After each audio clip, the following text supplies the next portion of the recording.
ya está preparado Jesús Falcón, del Instituto Español de Oceanografía. ¿Qué tal? Buenos días o buenas tardes ya. Yo voy a continuar con el trabajo que nos acaba de explicar, de presentar Óscar, en este caso centrado en los peces, en la caracterización y seguimiento de las poblaciones de peces exóticos en el entorno de estos dos puertos principales de Canarias, ¿no? Vale. Se hicieron dos estudios separados, pero en realidad con la misma metodología y mismo objetivo. El objetivo era analizar la variación espaciotemporal de las poblaciones de especies exóticas de peces en ambos puertos y también en áreas cercanas de la Red Natura 2000. Estudiar e identificar las posibles interacciones con otras poblaciones de peces autóctonas, determinar los vectores de entrada y estimar el potencial invasor de estas especies exóticas. Y asimismo al final, como en el caso que nos acaba de presentar Óscar, pues recomendar actuaciones prioritarias, ¿no? A modo de recomendaciones para erradicar cosas difíciles en el mar, pero quizás mejor para mitigar, en el caso de ser introducidas, mitigar su instalación y su propagación. Y finalmente, aunque no entraré en detalle en esto, diseñar una metodología de seguimiento a medio y largo plazo. El ámbito de estudio, obviamente los dos puertos. El puerto de Santa Cruz tiene muy cerca, a ver esto, aquí, okay, sí, dos áreas de la Red Natura 2000, los cebadales de Antequera y cebadal de San Andrés. En el caso del puerto de Las Palmas, pues el área marina de la isleta y la bahía del Confital, ya que queda al otro lado del istmo de la isleta. Aquí no me detendré porque es exactamente la misma distribución de recorridos submareales que nos acaba de presentar Óscar. En esos recorridos además se hicieron censos visuales con el método de punto fijo, un recuento visual estacionario, ¿no? Un radio de 5,6 metros que corresponde a 100 metros cuadrados de área, ¿no? Durante 5 minutos cada uno de estos. Y en cada punto, digamos, un mínimo de 6 réplicas. 2 campañas, una en la época fría, finales de primavera, todavía cuando no había calentón, y en otoño la época cálida, de aguas cálidas de Canarias. En total, 8.023 metros recorridos en el puerto Santa Cruz de Tenerife, en Las Palmas 6.239, el puerto y zonas cercanas, ¿no? De la Red Natura. Y el número de censos, 156 en el de Santa Cruz, 120 en el de Las Palmas. Me olvidé de decir aquí. Sí, en este caso, en el de Las Palmas, vemos que tenemos censos, recorridos y censos en el puerto, tanto dentro como fuera, interior y exterior de las escolleras, en la isleta como área de la Red Natura, pero también elegimos algunos puntos al sur ya un poco más alejados que introdujimos en el modelo, que tampoco me detendré en esto, en el modelo donde tenemos zonas, épocas como factores ortogonales, en las estaciones dentro de la zona, como factor aleatorio, las interacciones, modelos al uso, digamos, ¿no? Estudiamos 2 niveles, o sea, a nivel de la comunidad completa de peces, no solo de las especies exóticas, sino toda la comunidad, y luego a nivel de población de cada una de las especies exóticas. Muchas de ellas, ya las adelanto, solo encontramos un ejemplar o 2, entonces no merecía la pena hacer no tenía sentido hacer ese estudio. Si lo hicimos en los casos en que encontramos abundancias mayores. También, como en todos los estudios de este tipo, pues calculamos y analizamos la variación espaciotemporal de la riqueza, la abundancia, la diversidad, la equitabilidad, etc., ¿no? Y aplicando los métodos habituales de análisis multivariante, que, como ya les adelanto, no dieron resultados relevantes en la mayoría de los casos, pues tampoco entraré, sino iré a la parte, digamos, la parte bonita, que es a ver los peces y lo que nos encontramos, ¿no? A ver, perdón, sí. Antes de entrar en los resultados, en el resumen de los resultados, sí me gustaría detenerme brevemente aquí en las definiciones. Ayer mismo estuve en una reunión y fue necesario sacar esto para ponernos de acuerdo de qué estábamos hablando, porque todos entendemos algo diferente. Bueno, esto es lo oficial, pues aunque a mí no me convence del todo, esto es lo que hay, ¿no? ¿Qué es una especie nativa autóctona? Es aquella que está en su área de distribución natural o de dispersión, ¿no? En su área de distribución o dispersión natural. Y esto ya elimina a muchas especies que nos están llegando, pero que llegan por sus propios medios. Entonces, en principio, están dentro de su área de dispersión natural. Especies exóticas o alóctonas serían aquellas y solo aquellas, según esta definición, que no es mía, es la que usa el Real Decreto. Aquellas,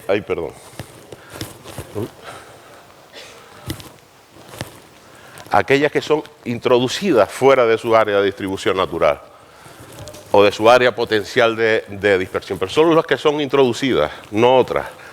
Y además, dice aquí, que no hubiera podido ocupar sin la introducción directa o indirecta por parte del hombre. O sea, tienen que ser introducidas las exóticas o alóctonas.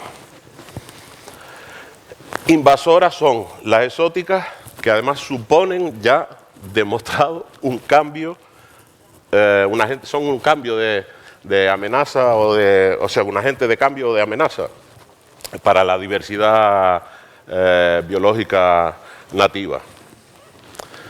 Con lo cual también podemos sospechar que algunas lo son, pero si no está demostrado, pues las autoridades ya sabemos que no la van a incorporar, porque eso les obliga luego enseguida a tener que sacar planes de gestión, y esto es dinero que no siempre está bien gastarlo. O sea, yo creo que estaría muy bien gastarlo, pero no lo hacen, ¿no? Y ya por último, las especies con potencial invasor, ¿no? Que son aquellas exóticas que podrían convertirse en invasoras en España, según el Real Decreto, dice, y en especial aquellas que han demostrado su capacidad invasora en otras regiones. Con lo cual también esto tiene algo de trampa, porque el que una especie no haya demostrado su capacidad invasora en otras regiones no quiere decir que aquí no lo sea, ¿no? Bien. Pues nada, como decía, solo, salvo alguna excepción, solo hablaré de lo que vimos durante los estudios, ¿no? Pero quizás si da tiempo al final hago un comentario más general de Canarias, ¿no? De esas primeras que no podemos considerar exóticas según esa definición, tenemos dos a las que en principio les atribuimos una posible llegada por sus propios medios, ¿no? Relacionado seguramente con el calentamiento del agua. Natolepis thomsoni, un góvido, que lo encontramos en los dos puertos, las dos las encontramos en los dos puertos y están establecidas ya en todas las islas, ¿no? Este góvido se detectó en 1998 y tuvo un proceso de expansión muy rápido. En 2 años ya prácticamente había alcanzado todas las islas. Desde Tenerife fue donde la detectamos por primera vez. También detectamos por primera vez Parablenis hurorensis en Tenerife, pero más reciente, en 2012. Esto podría entrar con las plataformas, pero tiene capacidad para llegar por sus propios medios, está en un área cercana, en Mauritania, o sea que en principio no podemos decir que sea introducida. De las dos se sospecha que puede haber competencia con especies similares, la primera con Gobius niger o con Bonogobius canariensis, la segunda con otra congénere Parablenis pilicorni, ¿no? Se sospecha, no está demostrado. En todo caso, aunque hubiese esa interacción y aunque fuese negativa, si no son introducidas, pues no entrarían en la categoría de especies exóticas invasoras.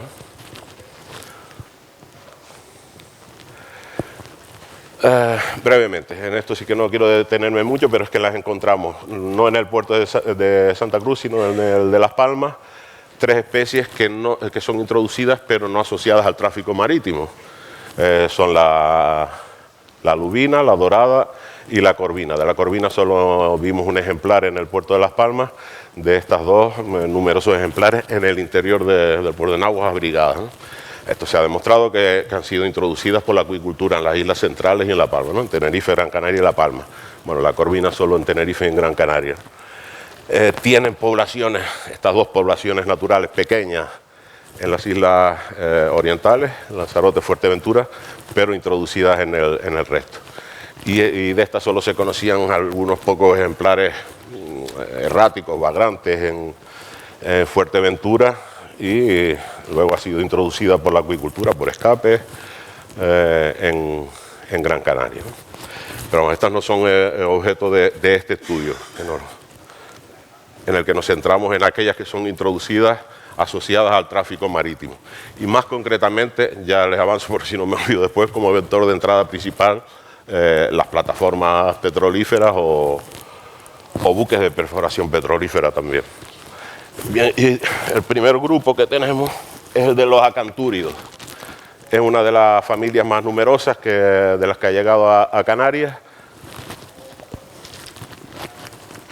5 especies en total, todas observadas en Gran Canaria. Solo estas dos en Tenerife. Estoy hablando ahora de la isla. Cuando hablo de estos estudios que les estoy presentando hoy, solo registramos estas 3. Esta en Tenerife y Gran Canaria, o sea, en los 2 puertos. Pese a que esta es más abundante también en Tenerife, pero no la encontramos durante el estudio. Claro, los estudios fueron puntuales, ¿no? Esta bastante numerosa, Canturus monroviae, es de origen guineano, Golfo de Guinea, Cabo Verde. De esta podemos asegurar que hay ejemplares que han llegado por sus propios medios. En el pasado ya estaba registrada, pero solo de manera muy ocasional. Coincide con la llegada de las plataformas a nuestras aguas, la explosión de esta especie, y además primero detectada en el entorno portuario y luego en expansión hacia el resto de la isla. Y el resto son caribeñas, o sea que ya tienen mucho más dificultad para llegar, y bueno, y es que se han visto asociadas a las plataformas, o sea que no nos cabe ninguna duda, ¿no? De ninguna de ellas contamos con evidencias de que supongan por el momento amenazas graves para la biodiversidad, ¿no? Pero sí es verdad que se adaptan bien al ambiente, sobre todo estas dos que ya se han expandido alrededor de Tenerife y de Gran Canaria, no el resto, esta que observamos nosotros y estas que ya habían sido registradas, solo localizadas en el puerto de La Luz, el puerto de Las Palmas, ¿no? En las condiciones actuales todavía parece poco factible la reproducción de estas especies. ¿Qué pasa? Que estamos en un escenario de cambio climático, de calentamiento del agua, entonces estas condiciones, que les puedo decir que están aumentando a una media de 0,25, 0,28 grados por década, que es mucho, pues claro, pronto podrían tener unas condiciones favorables para reproducirse, ¿no? Reproducirse y establecerse. De todas formas, no hace falta que tengan que se establezcan, que tengan la capacidad de reproducirse en nuestras aguas para que su potencial invasor pueda ser notable, pueda ser alto. Bastaría con un aporte continuo, con la llegada de plataformas y seguir aportando contingentes a los que ya existen, para luego expandirse por el resto de la isla y sí suponer una amenaza para la biodiversidad nativa, ¿no? Recordemos que son especies, las 5, herbívoras, y por tanto podría haber una sinergia con el efecto del erizo, el efecto ramoneador del erizo que todos conocemos y que no voy a entrar en detalle, ¿no? La generación de blanquizales, ¿no? O sea, sería sumatorio. Otro grupo, también una familia que ha aportado ya varias especies, es el de los pomacéntridos, las fulas. De esta sola Budesdus satylis la hemos detectado en Tenerife, las otras tres, o sea, las otras dos, y Abudes Usasátilis también en Gran Canaria. Además, parece que estas dos están establecidas. Hemos encontrado machos con librea de reproducción, que es un poco diferente. Solo faltaría cogerlas, capturarlas y ver si se están reproduciendo, ¿no? Chromis multilineata, pues sí que está más localizada en el puerto de Las Palmas, pero hasta hace unos años solo se conocía un ejemplar y en el estudio ya en la primera campaña vimos unos cuantos y en la segunda bastantes más y además algunos pequeños, con lo que no sabemos si puede haber habido ahí algún evento reproductivo. De momento localizado hasta el momento de este estudio, ¿no? Tampoco detectamos que haya... las densidades no son muy altas, salvo Saxatilis en algunos puntos. No podemos decir que sean densidades muy altas, con lo cual no hay unas evidencias de amenazas graves, no las conocemos, ¿no? Pero podría haber competencia con especies similares, ¿no? En este caso, en el caso de las dos primeras, con Similiparma lúrida, que antes era Abudefdus luridus, igual que estas, tienen un comportamiento, ocupan un nicho similar. ¿Qué pasa? En sitios como Cabo Verde, por ejemplo, coexisten las tres, ¿no? Entonces, pues no sabemos qué pasaría aquí. Igual no supone un problema. Chromis multilineata, pues lo mismo. Tienen unos hábitos muy similares a los de nuestra fula blanca, la Chromis limbata. De hecho, se mezclan los cardúmenes. Podrían competir, pero en principio en sitios como el Golfo de Guinea coexisten, aunque sí es verdad que es más abundante allí Chromis multilineata, pero quizás no supongan ningún problema, ¿no? Otro grupo son, por un lado, los serránidos, 3 especies aquí, aunque hay más que se han detectado. Lo que pasa es que las que vimos nosotros solo son estas 3, sobre todo Cephalofolis taenius, que realmente está en expansión en Tenerife y en Gran Canaria. En expansión no quiere decir que se haya establecido, reproducido y su población está aumentando, sino que desde núcleos de partida que parecen ser los puertos, se ha expandido al resto de la isla, ¿no? Cephalofolis nigris, este fue el segundo ejemplar que se registró para Canarias. El primero fue de 1998, cuando todavía no habían llegado las plataformas. Además, un juvenil muy pequeño en el puerto de Santa Cruz, lo que sospechamos que ese pudo haber llegado con agua de lastre, pero este, sin embargo, está a escasos 30 metros de una plataforma. Pero es que hace nada, hace un mes y algo, otro se pescó, de hecho, en la escollera de las Teresitas en Santa Cruz. Recordemos, la escollera de las Teresitas, aunque está fuera del puerto, no está fuera del entorno portuario, puesto que la zona de fondeo de los grandes buques y de las plataformas es justo enfrente, ¿no? Ya digo, de este tres ejemplares nada más hasta ahora, 2 de ellos pescados, y este creemos que sigue vivo todavía por allí, donde lo fotografiamos, ¿no? Pero estos sí, bastante más numerosos, ¿no? Bastante más numerosos, aunque sí es verdad que parece que van en descenso. Y ahora les comento, antes de saltarme, quiero explicarles esto, los holocéntridos. Estos, bien, los dos podrían haber llegado en agua de lastre, por sus propios medios, porque tienen una fase pelágica de larga duración, una fase juvenil pelágica de larga duración. De hecho, se han encontrado en entornos lejanos a los puertos y algunos anterior a la llegada de las plataformas. ¿Qué pasa? Que fue con la llegada de las plataformas donde empezaron a aparecer en gran número. En gran número y además siempre cerca del entorno de los puertos. Con lo cual seguramente llegan de las dos maneras, ¿no? Todos ellos, los serránidos que les ponía arriba, y los holocéntridos son objeto de pesca, ya sea dirigida o accidental, con lo cual su potencial invasor seguramente se verá bastante reducido. Aquí ven Una captura donde hay numerosos ejemplares de Paranthia furcifer. El color es porque fuera del agua pues es rojo, ¿no? Tiene otro color que dentro del agua, ¿no? O lo vemos diferente. Entonces su potencial invasor, como digo, de todas estas se verá bastante reducido porque son objetos de pesca intensiva, ¿no?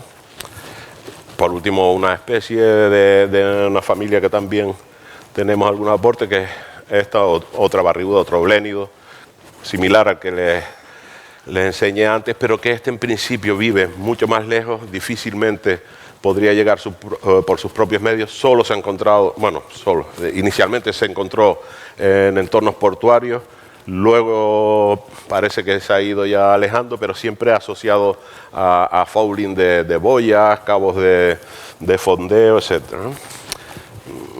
Como en el caso de la otra barriguda, el otro blénido que les enseñé antes, el Parablenus pilicornis, pues se sospecha, podría haber competencia con algunas similares, pues es algo que está por estudiar, ¿no? Y ya casi para terminar, 3 especies más de las que solo se ha observado un ejemplar. Por supuesto, un ejemplar, no podemos decir ahora mismo que haya un riesgo de invasión. Las 3 en el puerto de Las Palmas, esta Lujanus griseus aquí, en el muelle Opsa, y las otras 2 en el mismo punto por fuera de la escollera del Reina Sofía, ¿no? Fueron en su momento primera cita, bueno, son la primera cita y única para Canarias, ¿no?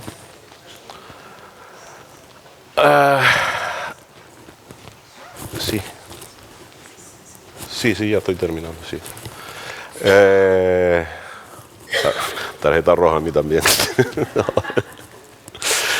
Eso nos pasa por dormir poco y ya sabes. Sí, termino ya. ¿Cómo se distribuyen estas especies en los puertos? Pues en el de Santa Cruz, como les dije, solo teníamos 2 especies, muy baja densidad, no me voy a meter ahí, pero sí que encontramos numerosas especies, hasta 15, en el puerto de Las Palmas y su entorno. Todas ellas, o casi todas, tanto en una campaña como en otra, en la punta del dique Reina Sofía, en la misma punta o justo por fuera, y en el resto de la escollera exterior, y algunas menos en el interior. Vale. Parece claro que es esta zona, justo la que coincide con la de atraque de las plataformas y buques de perforación, la que es, digamos, el foco a partir del cual se dispersan estas especies que nos están llegando por aquí. Aunque sí que es verdad que rápidamente buscan las aguas más limpias de la punta y de la escollera exterior, ¿no? Quedaría por estudiar, que seguro que también un foco importante, toda la zona de fondeo de grandes buques, ¿no? Y esto ya sin entrar en detalle, como les dije antes, uno de los niveles que estudiamos fue el nivel de población de cada una de estas especies. Aquí, pues de las 3 más abundantes, no muy abundantes, pero las más abundantes en el puerto de Las Palmas. Y nada, todas siempre con las abundancias mayores en el Reina Sofía, en la punta del dique de Reina Sofía. Y bueno, los análisis me dieron resultados diferentes poco relevantes, ¿no? Por ejemplo, para Budesus sassatili se encontraron diferencias entre estaciones, pero no globalmente entre zonas ni épocas. Para Chromis multilineata ni una cosa ni la otra. Y para Canturus monroviae, pues una variación espaciotemporal que era diferente según las estaciones, ¿no? Y creo, sí, esto también voy muy rápido, pues son actuaciones que ya casi no, ya están mucho mejor explicadas por Óscar. Aquí están muy resumidas, son actuaciones que se debe seguir la investigación, ¿no? Con monitorización de las especies exóticas, en particular aquellas que se considere que tengan potencial invasor, y analizar posibles interacciones con especies nativas. Determinar, esto es importante, determinar el origen y los vectores de entrada, pero para esto es necesario analizar la información sobre tráfico marítimo. Hemos podido contar con alguna, pero no con toda la necesaria. Para esto es importante la implicación de las autoridades portuarias, ¿no? Luego, realizar inspecciones tempranas en los cascos de los buques, cuanto antes mejor, o sea, nada más atracar o llegar a la zona de fondeo o en los primeros días. Y para las especies exóticas con potencial invasor, con poblaciones que se vea que van en aumento, pues intentar capturar ejemplares. Estas son propuestas, ¿no? Analizar su posible capacidad de reproducción en nuestras aguas, ¿no? De mitigación, y esto ya es una pregunta que ya casi les lanzo a ustedes. ¿Sería posible establecer barreras físicas? A ver si, no sé si hay alguien en la sala que conozca el tema, ¿no? Se habla de cortinas de burbujas que llegan del fondo a la superficie, redes, no sé si eso es factible, no sé tampoco si hay aquí especialistas en este tema, ¿no? Y dentro de esas barreras físicas, hacer pesca selectiva de estas especies, ¿no? Pero claro, esto tendría que ser nada más llegar a puerto y esto no es fácil, sobre todo porque siempre hay reticencias a cualquier cosa de este tipo, ¿no? Y el seguimiento... ¿Qué pasó aquí? Bueno, era lo último, era decirles que continuar con el seguimiento de estas especies. Ahora, continuar con estudios similares, ¿no? Similares, y si es posible extenderlos a otras zonas. ¿A qué zonas? Pues aquellas que la Red Promar, y yo pensaba que ahora venía una conferencia de la Red Promar, una ponencia de la Red Promar, pero por lo visto la quitaron y no va a ser, ¿verdad? La de Olga, no va a ser. Bueno, pues aquellas zonas donde herramientas como esta de ciencia ciudadana nos adviertan de que hay ahí especies exóticas. Vale, y casi, bueno, termino con esto. Tengo alguna cosa preparada por ahí por si es necesario, pero como ya me sacaron la tarjeta roja, pues me quedo aquí. Venga.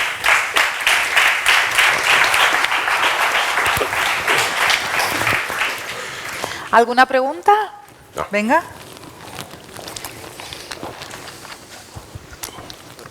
Hola Falcón, muchas gracias por la charla, me ha gustado mucho.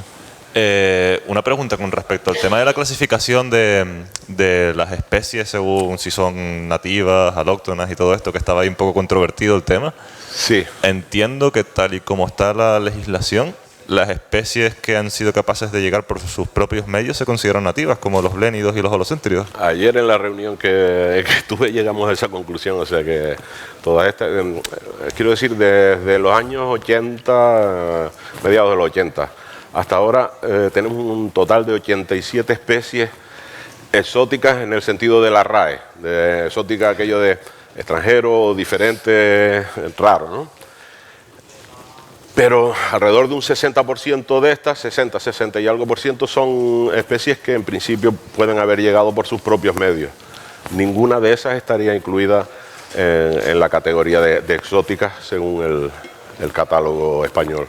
Entiendo que, hombre, dentro de lo que cabe, sí que es verdad eso, que tienen esa capacidad de ya establecerse aquí o por lo menos llegar, y algunas de ellas sí que establecerse y reproducirse aquí. Sí, sí, y que de alguna manera sí que se merecen quizás una clasificación diferente a nativa, pero tampoco exótica, en el sentido de que ya sí que es verdad está dentro de su rango de distribución, digamos. Claro, porque si claro, está... y aparte que, a ver, han llegado ahora, pero ¿por qué? Han llegado favorecidas por el cambio climático. Mira, me voy a aprovechar y voy a poner esto. Es que lo tenía preparado ya de casa. No, pero muy, muy rápido. Aquí en azul está el número acumulado de especies que desde los años 80 nos vienen apareciendo en Canarias, ¿no? Pues mira, cerca de 50 y pico tenemos. Son muchas.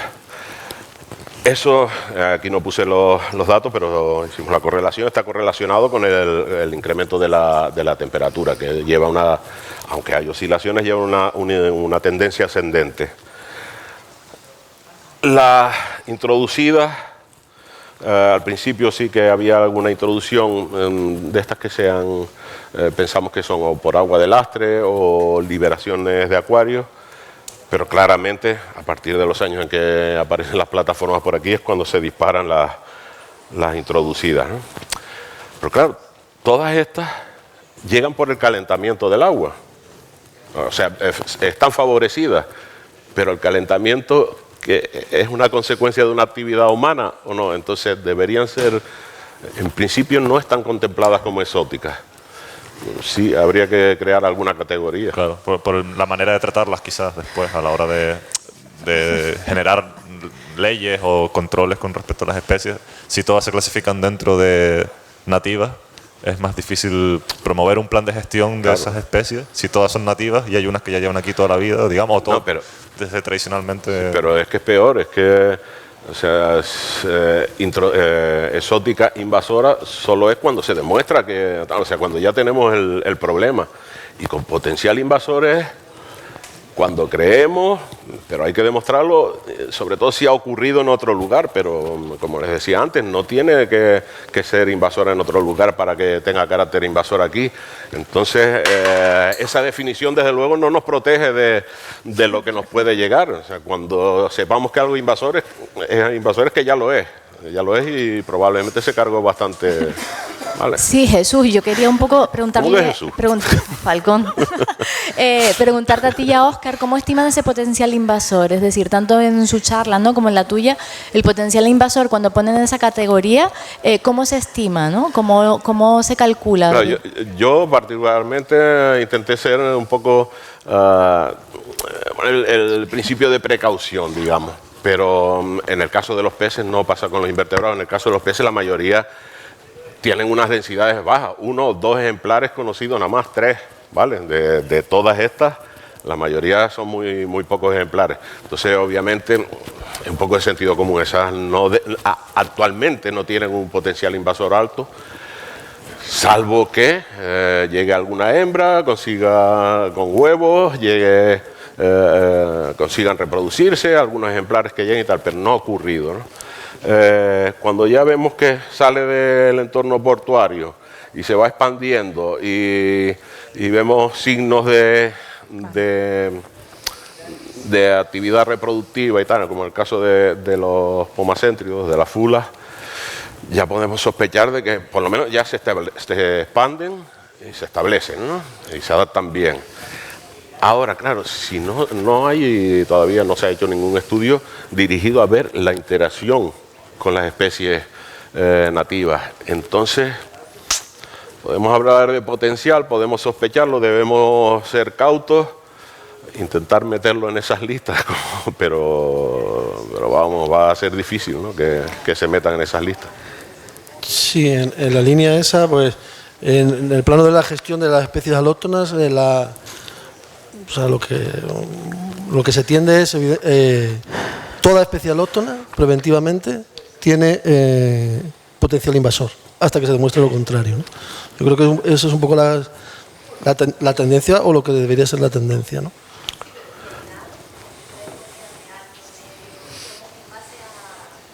Eso es un poco lo que ha comentado Falcón, ¿no? O sea, datos de abundancia, en este caso de recubrimiento, de extensión, un poco un conjunto de todo, ¿no? Chicos, si quieren a las 4 retomamos, pero le tengo que dar paso a Evandro López.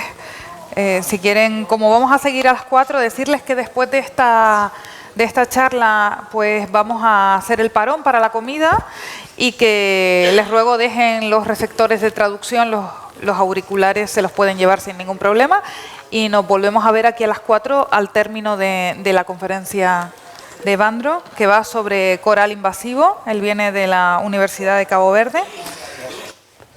Gracias.